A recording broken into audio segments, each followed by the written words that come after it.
Hi, everybody. This is Skip Elsheimer. Welcome to the AV Geeks Lunchtime Streaming Show. And that intro was, of course, from New Ears, New Eyes, that Japanese film about how to do AV presentations with projectors. Wow, I love that film so much. Anyways, I have a cold and I'm traveling today. So both of those are conspiring against me doing a live show. And what are we going to watch today? This is a themed show, and we're going to watch two films. One is Discipline Against Adolescence, and the other is Head of the House, which is also a film about an adolescent who is straying from the path. So there are two films there. Pretty great because they are both made around the same time, which I want to say is late 40s, early 50s, and really begin to kind of look at, instead of just punishing kids for being bad, like, okay, what's causing the problem and, what's behind it and how can we address that to get at the root of it. And that was a wonderful kind of progress in helping troubled kids instead of just constantly punishing them until they ran away from home. Both these films kind of address that. The first one I think is McGraw-Hill and might be made by Crawley Films, which means it's Canadian. The second one is definitely U.S. So thanks so much for watching today. Tomorrow is also going to be pre-recorded Friday because I'm traveling and I'm sick. So there you go. Everybody have a great rest of your day, and we will see you soon. Hit the thumbs up, hit the like button, and subscribe. Those are great ways to support us. All right, take care.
Hello, Harry. Good morning. Hi. Good morning, Ed. Hi. Hello, Jimmy. Say, where's your big brother this morning? Well, we let Steve take the morning off this morning, Ed. Oh, he stayed in bed, I guess, eh? Well, too bad he didn't make it. Well, nice to see you. Goodbye. Bye-bye. Bye.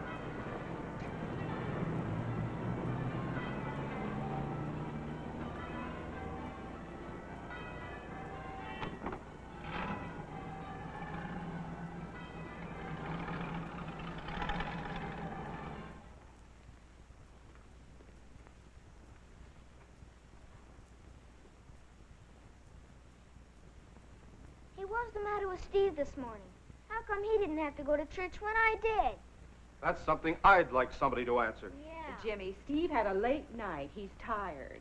Some excuse. Now, just you never mind. Dinner will be ready in about a half an hour. Okay, I'm going down to the basement. Change your clothes.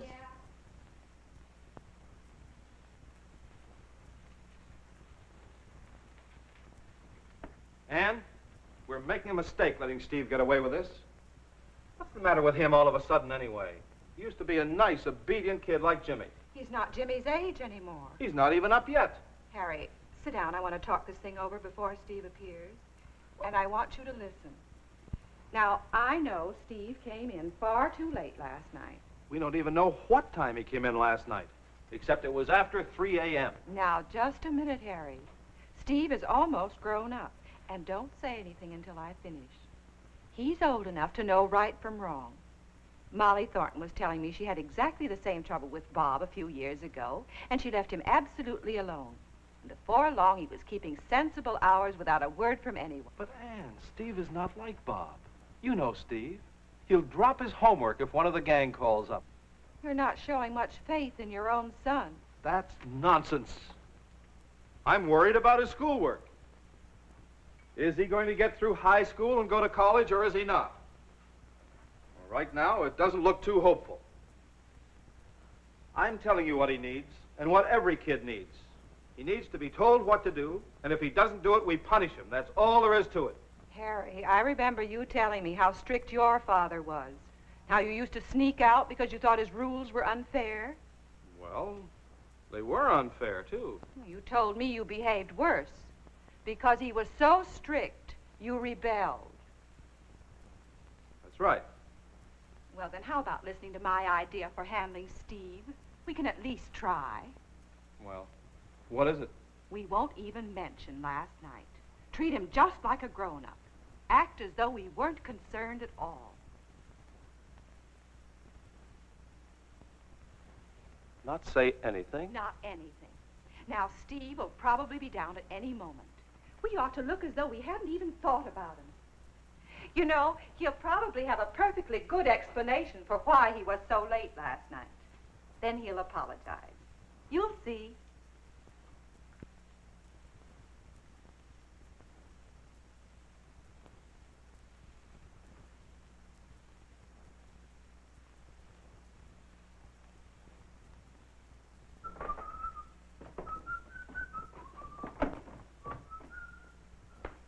Hi, Dad. Hi, Mom. Hello, dear.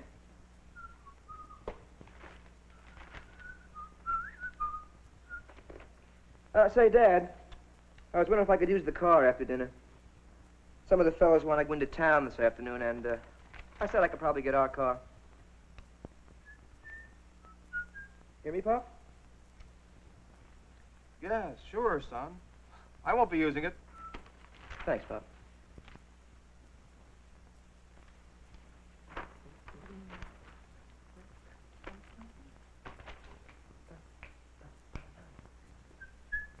What time's dinner, Mom? About a half an hour.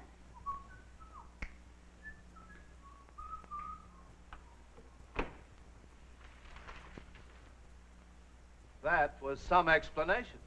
Some apology he gave us.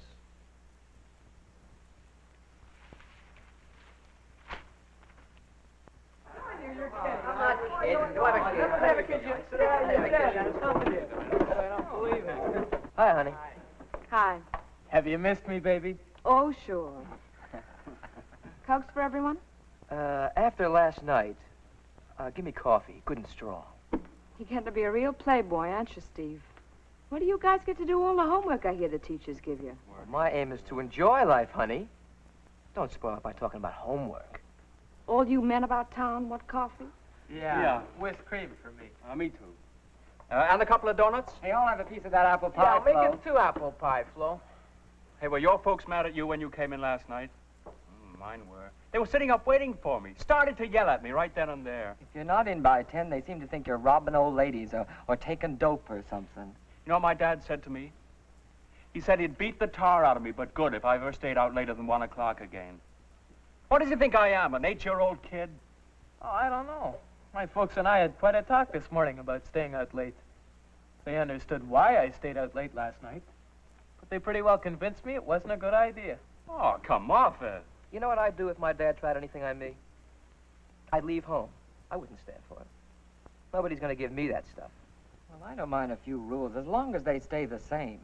The trouble with my dad is he doesn't know what he wants. He seems to change his mind every day. Who's having a pie? Right here. Yeah, I'm here. Donuts here. Not eating today, Steve? Just coffee. Will that be all for you, gentlemen? Yeah.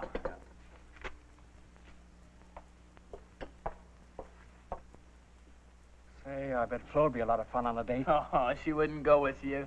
Oh, no? Oh, take this, kid. She'd sure cause a sensation if I took her to the Harmony Hop on the 21st. Say, you got a date for the dance, Steve? Oh, sure, I'll ask Jeannie. It's gonna run into money, though. Let's see, tickets for two, something to eat afterwards. Chipping in on the gas. Oh, that's really gonna stretch my allowance. Yeah, it costs a lot of dough to go anywhere, practically. My dad can't understand why kids don't stay at home the way he did. But boy, he never makes it much fun for me to stick around. Yeah, it kills me. The way parents forget that you gotta have fun while you're young. You know, I figure that social is just about as important as anything you do.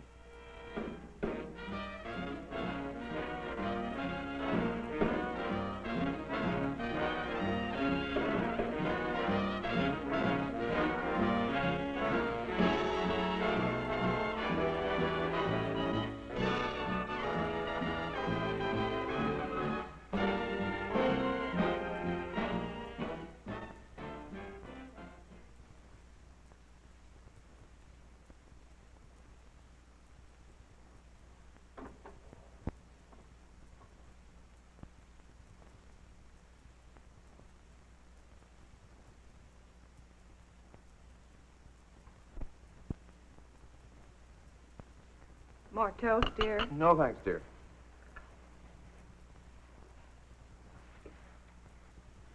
Was Steve up when you came down? Yeah, he was washing. He's gonna be late for school. Bye, Dad. Bye, Mom. Goodbye, dear. Enough is enough. Not one word have we said to Steve about the hours he keeps. And it's got worse every weekend for the last 3 weeks. Now it's on a weekday. It's 8 o'clock and he's not down yet. And no wonder. Heaven knows what time he got in this morning. And I'm not standing for this any longer. I know, Harry. I can't understand why he's so foolish. He must know better.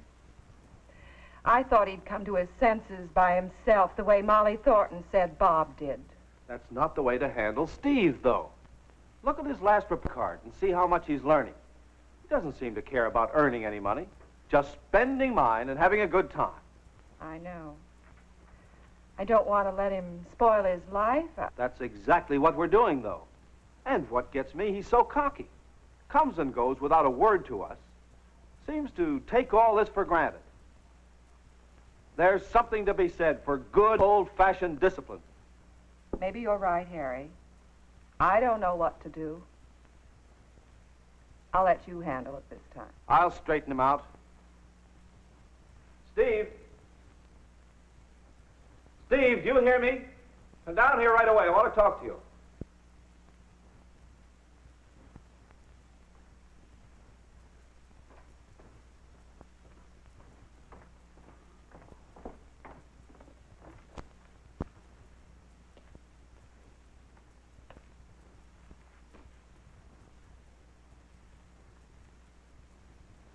Oh, you did manage to get up this morning. Oh, sure. I guess I didn't hear the alarm go off. Oh, boy, I feel kind of tired. You feel sort of tired. Yeah. I should think anyone with any common sense would know if he kept the hours you've been keeping, that he'd feel tired. I've stood for all the nonsense I'm going to, Steve. Your mother and I thought that perhaps you'd see for yourself that these hours are no good. But apparently not.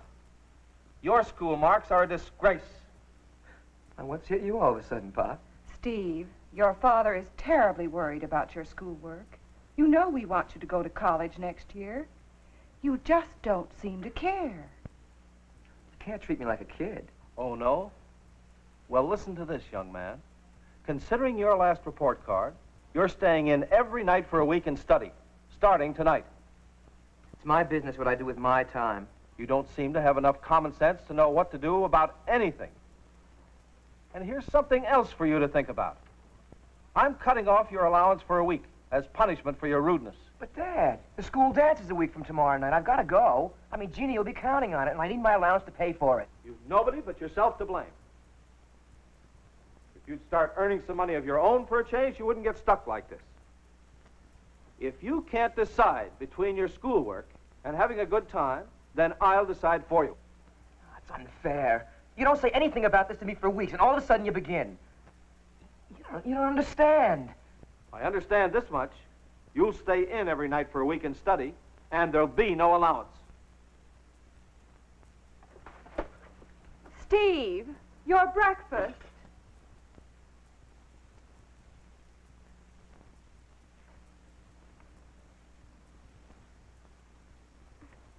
Steve asked you to the dance yet, Jeannie? No, but he'd better. I've just bought a dreamy new dress. Mother nearly died when she found out how much it cost. I'd die if Phil waited this long to ask me. We just take it for granted we'll go together. Hi. Coming down to help decorate, Jeannie? Sure, Steve and I are on the committee. Steve says he can't come. School dances are for kids. I'm sick of the same dances with the same people at them doing the same things. Well, you're going, aren't you? Look, I gotta talk to you. What's got into him? He talks like a jerk. I always figured he was a swell guy, but now I don't know.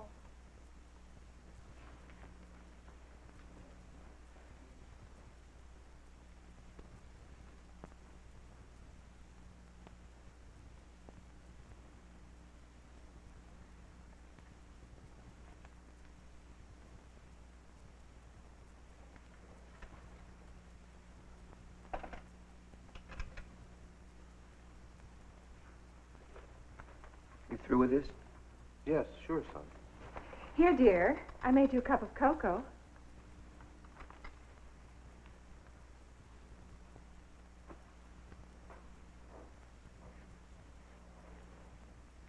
This has been the most uncomfortable week I've ever spent. Why? What's the matter? You know perfectly well what's the matter. Steve hasn't spoken an unnecessary word to us since last Friday. It's been awful. Just sulking. He'll get over it. I don't like it. He's been humiliated. Wish we'd treated him more like an adult. That failed completely, as we found out. This punishment will do him a world of good. Something drastic was needed.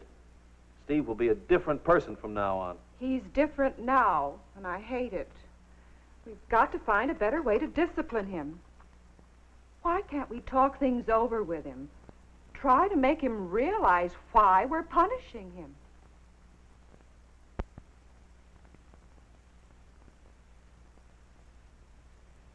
Steve's parents have obviously created a bad situation. His mother assumed that Steve knew what he should do and has failed to give him guidance. Steve's father has assumed that laying down the law was enough. Were both assumptions wrong? Why?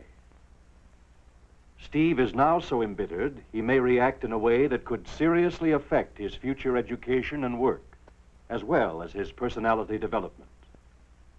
If you were Steve's parents, what would you do?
Ours is not a big city, but it is known around the world for the pottery that we make.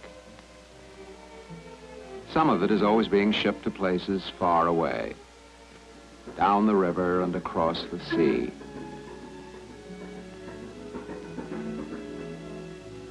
But we, of course, we stay right here, making more of it, supporting our families, living our lives. Our lives are not luxurious, to say the least. Our children do not live like princes. On the other hand, they are not miserable. For them, our city is the whole world. The streets are like paths in a forest for them. They come to know their way around town when they are very little. But we do not think the streets are good playgrounds for children. It's hard to be careful when you're young and excited. So, in some neighborhoods, we now have settlement houses that enable the children to play together safely in proper surroundings and with experienced supervision. They have their own clubs and facilities for working at their hobbies.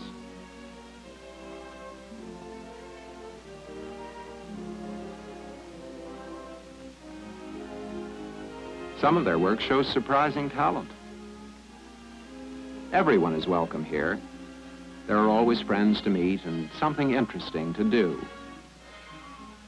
A policeman is a strange sight in such a building, for trouble here is rare.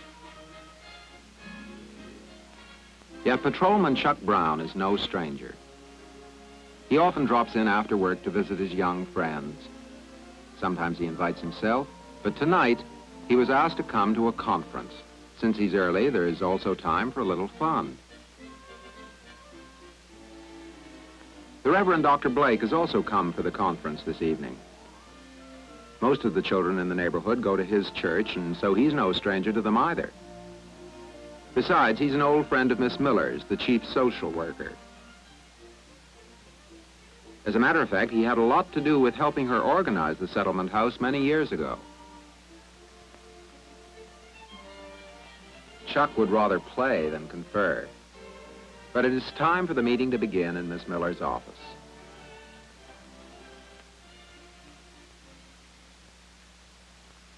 It was good of both of you to come. It was rather short notice.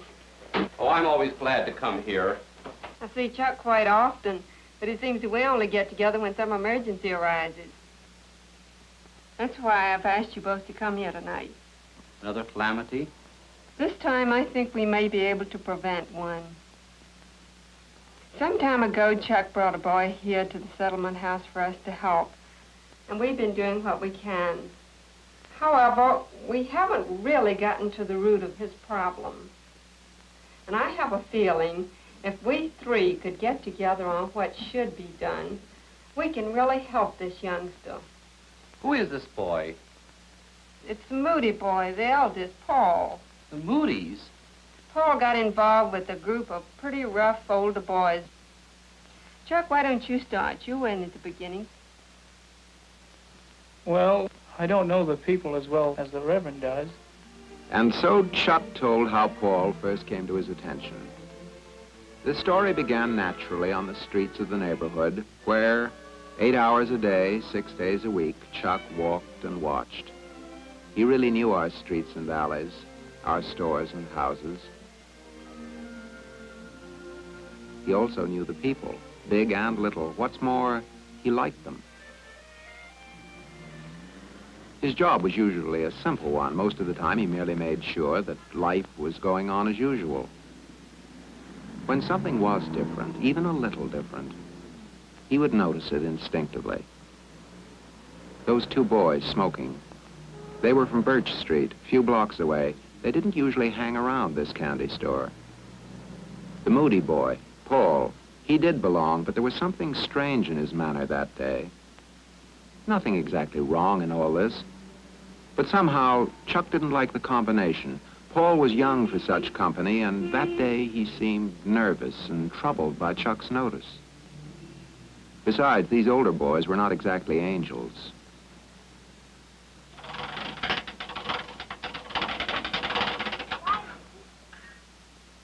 Chuck just noticed the incident. He didn't like it, but there was nothing to do about it.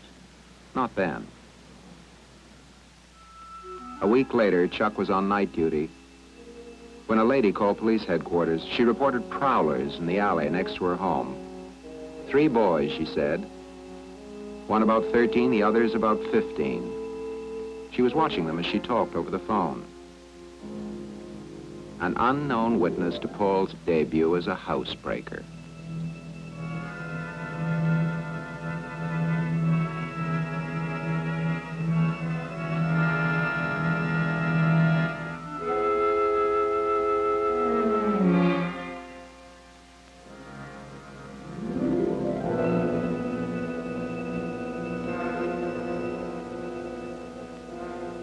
was a matter of minutes before the patrol car reached the head of the alley.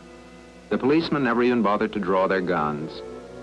But they moved fast, for they knew how scarce young boys can make themselves in the dark. One policeman went after the older pair. But Chuck simply waited for his quarry to fall right into his hands. It was pitiful. Young Paul wasn't tough or insolent. There was no fight in him at all. Chuck had never picked up so docile a lawbreaker in his 5 years on the force. Paul's criminal career had had an inglorious beginning. While Chuck waited for his partner to come back, he talked to the boy, asked how he had come to be mixed up in this business. But Paul had nothing to say for himself, no excuses, no alibis. He seemed like a good boy who knew what he had done, something wrong, and was ready to pay for his mistake. That's why Chuck didn't arrest him officially. Instead, he decided to take Paul home, to give him a second chance. When Chuck talked to Mr. Moody, he made it clear that it was the last chance. But Paul's father wasn't going to allow a son of his to go very far in a life of crime. He agreed completely with what Chuck said about the boy's companions and promised to see that he changed his ways and his friends. He would take care of Paul. Chuck didn't have to worry about that. Nevertheless, as he left, Chuck had misgivings. But that doesn't mean that there is anything really very wrong with him. He's young. He got in with a bad crowd, bad environment. These things happen. Of course, it is serious, and something has to be done about it. Get him over here. He'll change overnight. That's just what we felt.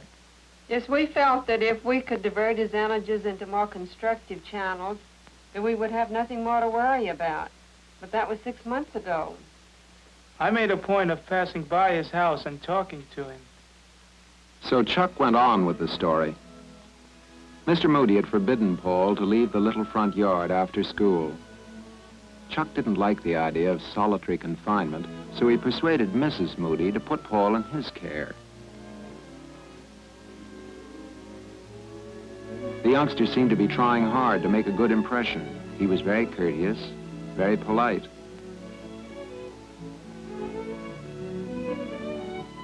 When Chuck brought him into the settlement house, he behaved extremely well. Miss Miller was really pleased to receive such a fine youngster and told him so before explaining how the settlement house operated. Chuck was also pleased with his afternoon's work. This was what the boy needed. Paul was made a member then and there and assigned to the junior division. For weeks after that, he came to the house every weekday afternoon. He wasn't very good at games when he started, but it didn't take him long to catch on. Soon he was one of the regulars. He was less happy, however, when the group went indoors to work with clay. It seemed like baby's work to him. But in the carpenter's shop, he really blossomed out. That was why the shop teacher soon made him his monitor, in charge of the tool chest. A master carpenter couldn't have had more respect for his craft. He knew where every little item belonged, what condition it was in, how it had been used or misused, and the other boys respected his talents. He was by far the best carpenter in the group. That was why he was put in charge of the squad that was assigned to build scenery for the junior Easter play.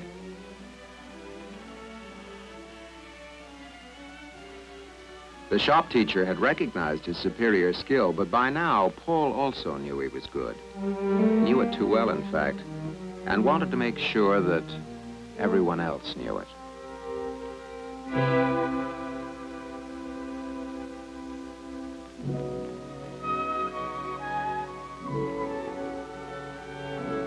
The boys who objected to his manners were quickly and firmly put in their place, in a style that didn't please them very much. But Paul was determined to show them who was boss. He didn't seem to care whether they liked him or not. In fact, the more trouble he ran into, the tougher he became. Nothing was beyond his notice. Nobody was safe. Nobody was good enough. He thought, that is.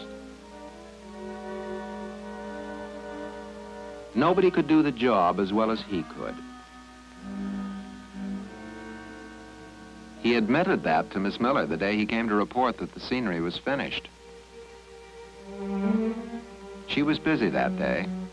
Her monthly report wasn't done, and the money had started to come in from the ticket sale. So she merely congratulated Paul on finishing the job in time and assured him that she appreciated his conscientious work.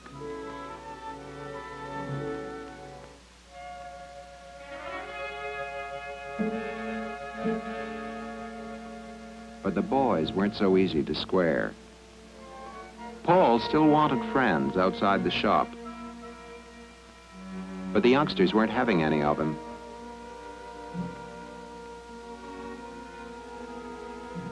He had succeeded in making a name for himself, and it wasn't a nice one. He was especially hated by the smaller boys, with good reason. He never lost a chance to torment them, to prove he was bigger and stronger than they were. When they defended themselves by going after him in a group, they got into trouble with the supervisor. Paul, who was always so polite with grown-ups, always escaped unpunished.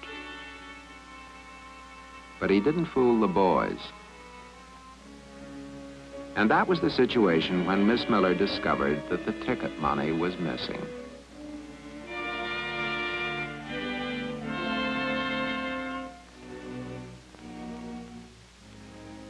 She was ready to swear that she'd put it in her desk drawer, and she couldn't for the life of her remember taking it out.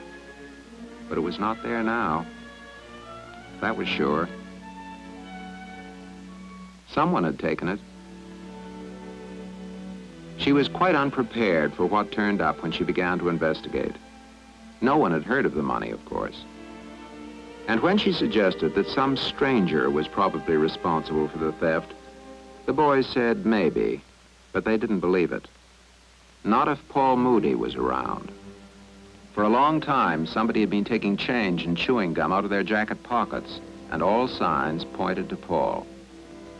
Miss Miller resisted the idea that it might be Paul, until she suddenly remembered Paul had been right here in her office the day she put the money away in the desk. It was the day that he had complained to her about the boys on the scenery squad. Yes, she had to admit, Paul knew where the money was, but he'd seemed so preoccupied by the scenery. Or had he? Miss Miller always hated to think anything bad about her boys. But this was a suspicious situation, for Paul had stopped coming to the settlement house. He hadn't been in for 10 days. She had supposed at first that he was simply ill. But maybe there was another reason for his absence. She went to visit the Moodys next morning. Mrs. Moody was rather strange when she asked if Paul was ill. Not at all. His father had heard about theatricals at the settlement house and had forbidden Paul to go there anymore. But couldn't Miss Miller talk to Mr. Moody? She could explain. No, he'd given his orders. Theatricals, it was preposterous. But the disappointing fact remained. There was nothing Miss Miller could do for Paul as long as his parents considered the settlement house a bad environment. Why didn't you tell me about the money? I had no real evidence, Chuck. I still don't. Isn't that for me to decide? In this case, no. I'm not so sure that it is. I think it's something the three of us can decide. That's why I am telling you, Chuck. It's hopeless anyhow. I wouldn't say that exactly. I've been thinking about what to do next. For my part, I think that I should see the boy regularly, several times a week perhaps. This calls for intensive work. See him about what? Give him some sense of moral responsibility. He obviously doesn't know what the word moral means. That'll be a really difficult job. I don't think anybody in the world can tell that boy any more about moral responsibility or anything else. What do you mean? And so Miss Miller began the last chapter of Paul's story. Last Thursday night, the guard at the railroad yard picked up a boy and brought him into the watchman's hut down by the loading tracks. He called police headquarters to tell them about the youngster, whom he'd found in an empty freight car, trying to run away, he said. His name was Moody.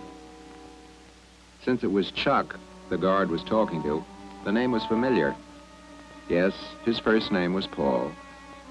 Chuck was down at the yard in about 15 minutes. It was the same Paul, humble, contrite, waiting for the blow to fall. No, the guard didn't want to press charges, glad to get rid of the kid. Do whatever you want with him. Chuck hadn't heard that Paul had quit the settlement house. He thought it would be a good place to talk things over. Miss Miller was still up, but neither she nor Chuck could get a word of explanation out of the boy. He wouldn't tell them why he'd run away. He wouldn't even tell them what time he'd left home. Chuck tried to reassure him. "Don't be afraid," he said. "We're your friends."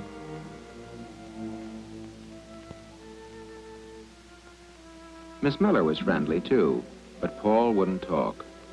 Then, suddenly, they both realized that he couldn't talk. He was as astonished and frightened by his behavior as they were. They had a very disturbed boy on their hands.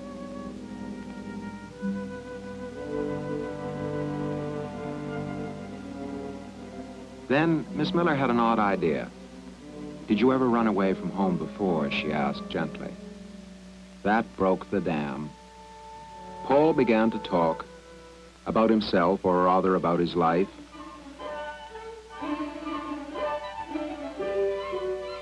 One story he told about his childhood was typical of many. The story began about 2 o'clock one Saturday, 6 years before. Saturday was the day he used to call for his father at the factory. This was a special privilege, permitted only if he had been well behaved all week. He was only about 7 then, and it was very exciting to be among all the factory workers.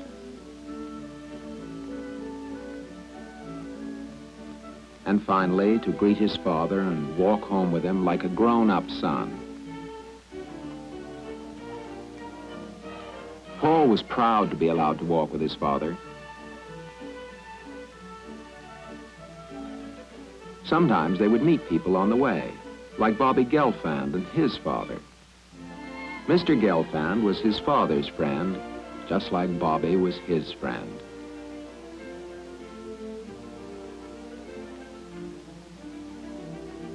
It was a nice feeling to be among friends. When they were all together like this, the town seemed to belong to him. What's more, his father let him invite Bobby to come home and play with him. This was a good Saturday. Upstairs, his mother was working in the kitchen where his baby brother, Tim, was eating his lunch.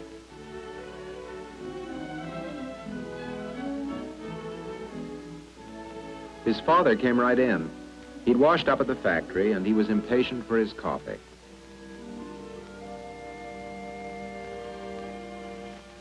And when his father was impatient, he had a funny way about him.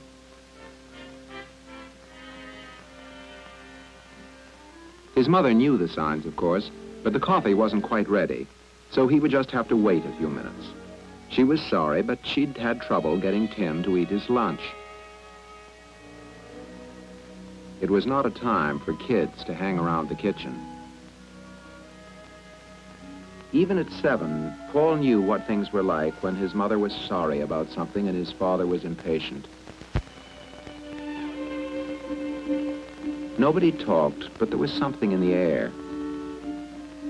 Besides, this was a good time to work on his model boat.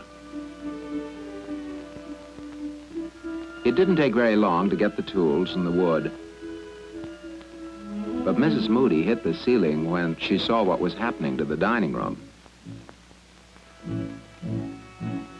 But hadn't his father said it was okay? Not in her dining room. Besides, she had to set the table for the company. The Smiths are coming tonight. Leave them alone, Mary. I gave them permission to work for a while. You have 2 full hours before you have to set the table. They'll be careful.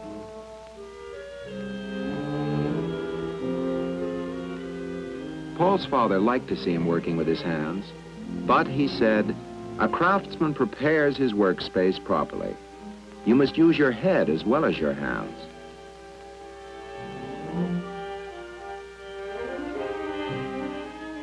Now the space is ready. Next, you make sure that all your equipment is in proper condition for working.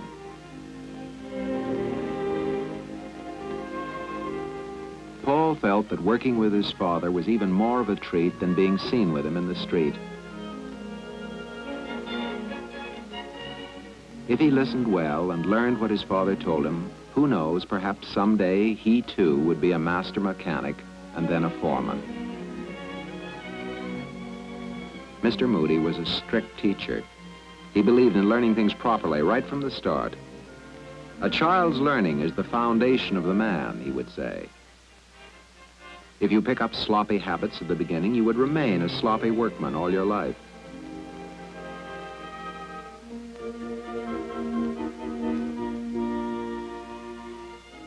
For a little boy, Paul did quite well. But it was never really well enough to please a fine, careful workman like Mr. Moody, who liked things to be perfect. And Paul knew that his father was right when he found fault with his work. After all, a son of a foreman shouldn't be allowed to get away with careless measurements.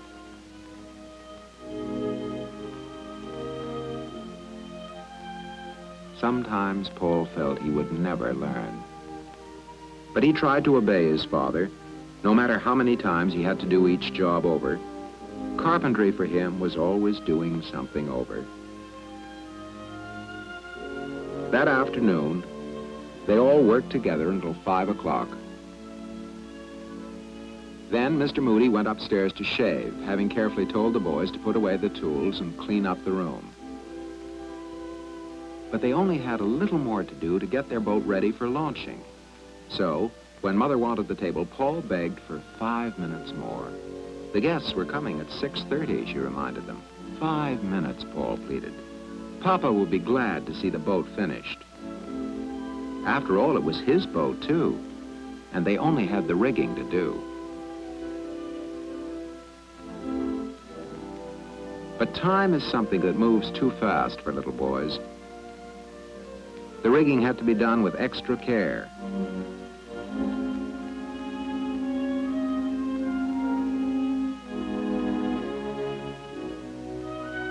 Now it was 6:25. But look, the boat is finished.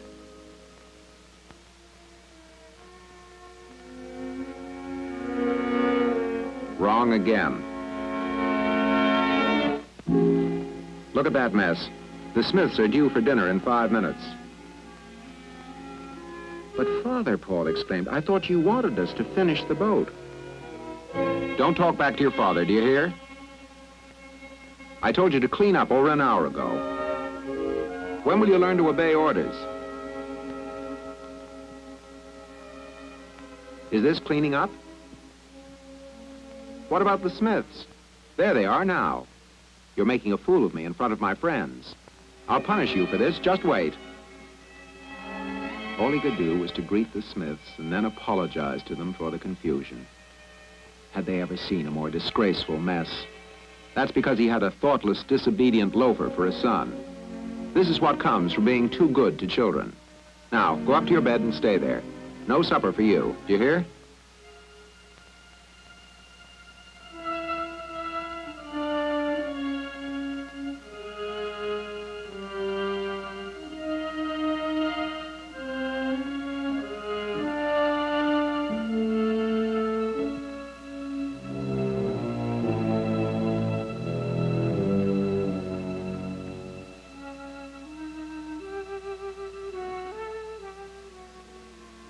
Now it was Paul who was humiliated and confused.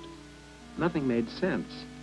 Why was it wrong to finish the boat? He had only wanted to please his father, to show him that he was a conscientious workman. Why was it wrong?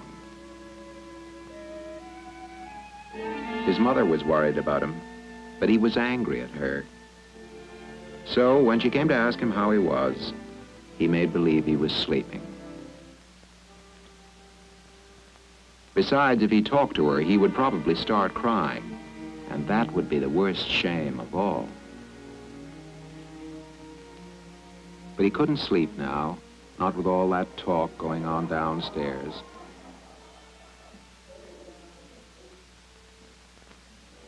At first, he was only going to get out of bed to peek over the railing so he could hear better and see what was going on. But he had to be careful not to wake Tim. That's what gave him the idea. If they kept on talking, he might sneak out altogether without being heard.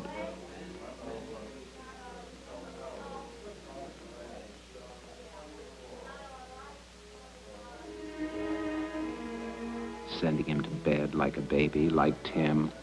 He'd show them. He wasn't scared because he didn't have time to think about what he was doing. He just did it. Now the noise was a blessing because it covered the squeaking of the boards when he moved.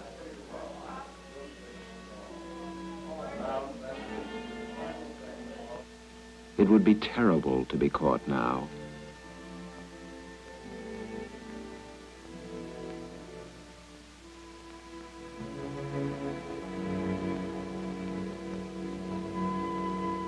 He couldn't believe he was out, safe, free to run away.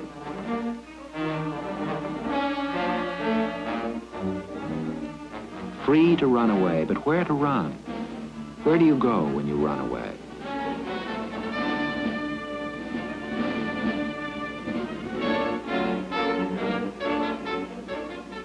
He found himself at the river, at the edge of the river that leads out to the sea.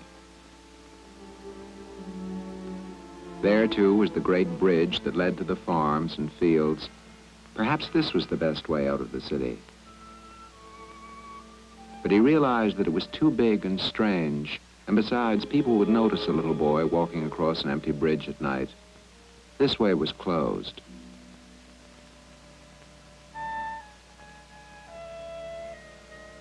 He decided he'd better get going. He'd find a way. It had been a mistake to stop running. Soon he was down at the docks that he knew and liked, his favorite place in the city. But you need something to ride on if you want to go places. How does a small boy get a ride at night? The old river tugboat was going just where he wanted to go. If only he could get aboard. If only there was someone to help a boy on his travels like there was in the storybooks. But boat captains don't stop for boys in real life. They go on down the river as fast as their motors and the current will carry them, under the bridges, past the cities, down to the sea. And one is left behind.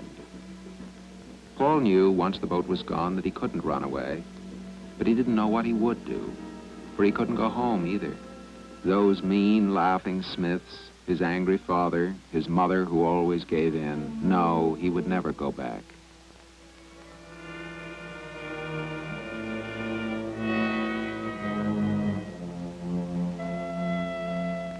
But it was too cold to stay where he was. Where could he go? In the dark, even places that you know seem strange and frightening. The docks where Paul loved to play in the daytime suddenly became a bad place to be. Even the smell of the river was unpleasant and scary. He remembered hearing stories about water rats that came up on the shore at night. They are even said to attack people when they're hungry. This was no place to hang around.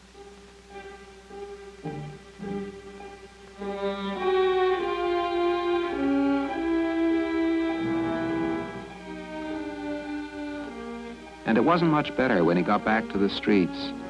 He never remembered a night that was so dark. How could those people be talking and laughing in such a place? That's because they weren't alone, because they had a place to go to.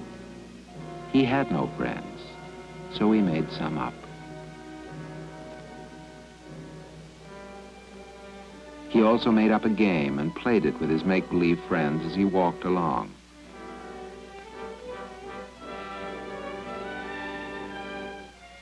Suddenly, he found himself standing in front of his school. How had he gotten there? Without thinking, he had come to the place where he usually found friends. But it was empty now. And it, too, seemed frightening and forbidding in the dark. This was no place to come for warmth and comfort, not in the night. The night is full of shadows. The ones that stand still are just as terrifying as the ones that move.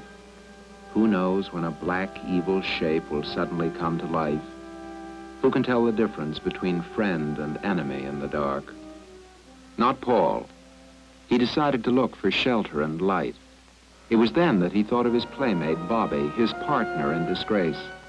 Why not go to see him?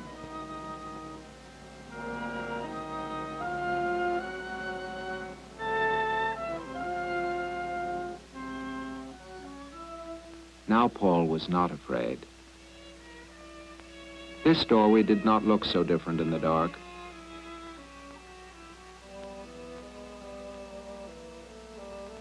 But it was not Bobby who came to the door.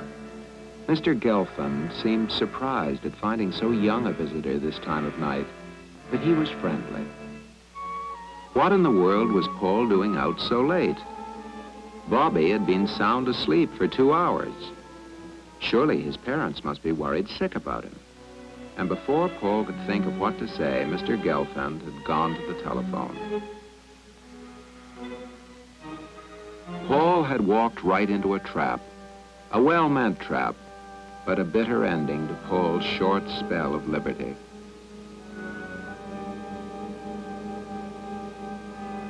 True, his father was worried about him, but he was more angry than worried. The scolding began immediately, right in front of the Gelfands, for Mr. Moody had to prove it wasn't his fault that his son was a delinquent. Then began the homeward trip, but not without proper apologies to the kind friends who had been disturbed by this strange child. Paul remembers the walk from their home to his, the walk back from freedom. His father scolded him every step of the way. The house seemed exactly like a prison that night. His mother was glad to see him, but his father said that there was to be no coddling of bad boys. She'd been too soft all along. Now he, the father, was going to take things in hand. What Paul needed was a man's touch.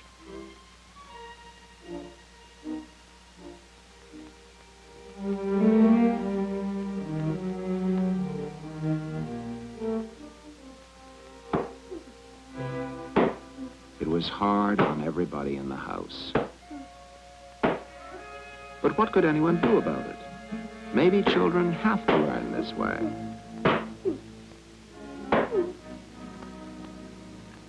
Now the prison was complete. Paul had talked for hours that night about his childhood. There were many, many stories, but he was always the villain, the bad boy who shamed his parents. He admitted it. He always seemed to do the wrong things. What else was there to do but run away?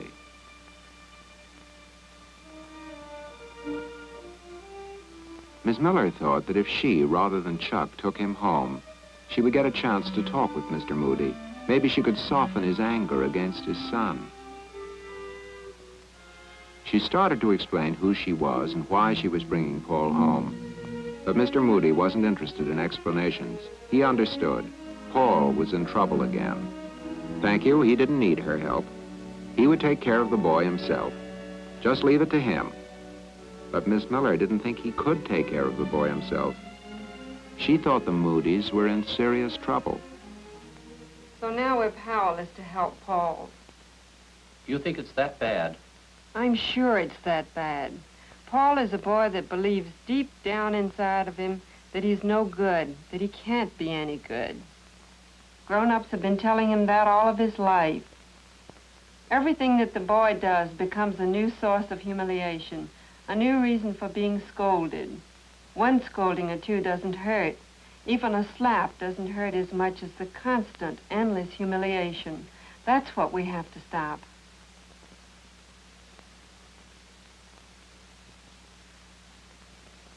Now I understand. You want me to make the Moody's understand what they're doing to their own child. I don't think you'll have much trouble with Mrs. Moody. Well, Mr. Moody is a good man. He wants to be a good father. I think I could convince him. That won't change the kid. No, not that alone. But we could start building up his self-respect. Remember, we pushed him too hard, too. We gave him more responsibility than he could handle. I don't like it. I should have turned that boy in at the beginning. What do you want to do? Lock him up? Is that different from what his father's been doing? I'm surprised at you, Chuck. You've always been so wonderful with kids. And now when there's really a tough problem to solve, you want to give up. Don't you see if we can get the Moody's in on this, you and Margaret and me can make a team, a fighting team for this boy. You're not going to let us down. No, Miss Miller has won. Dr. Blake and Chuck will not desert Paul now. Even though it means working after their regular hours and outside their appointed tasks, the social worker, the minister, and the policeman are working together unofficially tonight because they have a personal interest in the people of our town, the people who live in the little houses near the factories. These are the homes of the people who make our famous pottery. These are the people who also want to make good, happy families, but who are puzzled by the way the world seems changed since they were children. There are many worried fathers and mothers like the Moody's who want to do the right thing, but who are often so confused by their own feelings that they destroy those they want to help because they cannot understand them. Mr. Moody does not know that while too much softness may spoil his boy, so may too much hardness, too much discipline, too much anger. Perhaps Miss Miller, working through Dr. Blake and Chuck, will now be able to help him to understand his problem. Perhaps she can help him enjoy his role as the head of the house instead of feeling that he is the father of a bad boy. It is a bitter feeling. For in our little town by the river, we respect a good craftsman, but we honor the good parent above all.